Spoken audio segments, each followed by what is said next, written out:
Sikhuluma ngosiqiniseko. Hayi bafethu ubuhlungu. Kubuhlungu kakhulu ngoba uyabona ukuthi la endimeni kaMaskandi umuntu othanda ukukhuluma iqiniso ufela khona lokho. Usiqiniseko nami wake wangikhandla. Usiqiniseko umuntu ongamnaki, ukhandla nombani. Angazi last year wangikhandla kangaki. Ngilitshela ngilisabisa ukuthi yabona njalo wena angiyona ingane njalo mina ethi hayi mkhaya ngizama ukushaya. Ngiyokushaya ukuze wenze into right. So ke awukwazi ukubambela isiqiniseko kuyiqhubu ngomuntu onjalo. Ngiyakhumbula ukuthi kusiqiniseko ubengamfuni kakhulu umuntu ocindezelwayo.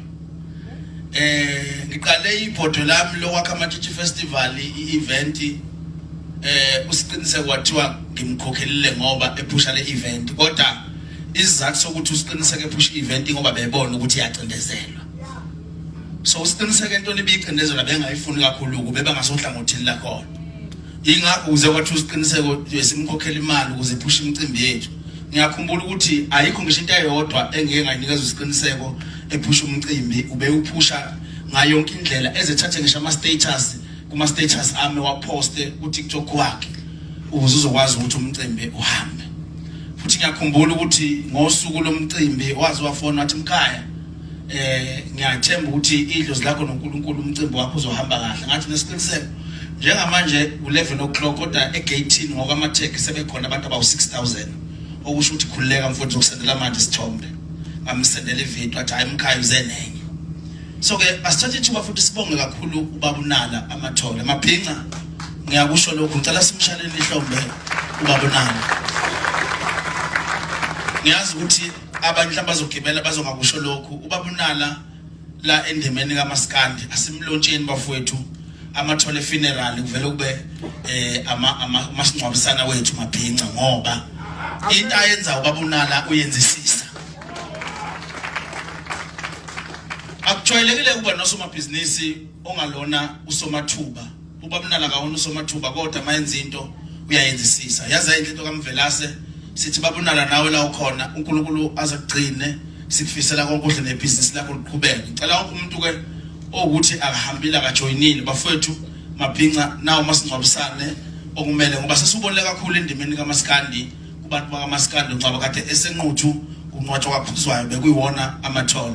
So Amathole ane influence kakhulu nakhona futhi kuma event ethu baba uNala uyavela noma engafuni ukuvela ngobuzo kodwa kuningi avela ngakho. So ke ngiyafisa once again bafowethu simbonge baba uNala nala akhona simshaya ihlombe futhi again.